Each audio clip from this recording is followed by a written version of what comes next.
خب خشم درونی همینجور که از اسمش مشخصه، اینترنال بودنش، با اسم زمانی اتفاق میفته که فرد از خود یا شرایطی که خودش رو در اون قرار داده ناراضیه.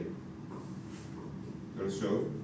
از خودش یا شرایطی که خودش رو در اون قرار داده عصبانیه. حالا ممکنه فرد این احساس درش بالا آمده باشه که من قادر به کنترل شرایط نیستم. پس همین که ما میخوایم شرایط رو کنترل کنیم اما از عهده کنترل شرایط بر نیاییم، داریم بستری رو فراهم میکنیم برای خشمگین شدن.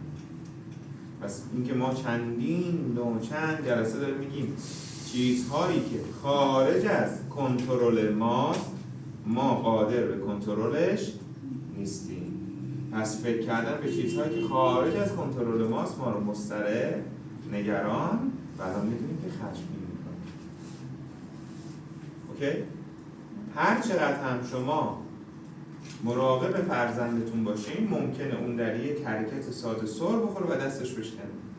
پس اینکه ما خودمون رو مقصر این اتفاق میدانیم یعنی فکر میکنیم ما توانایی کنترل اون شرایط رو داشتیم و کمکاری از سمت ما بود.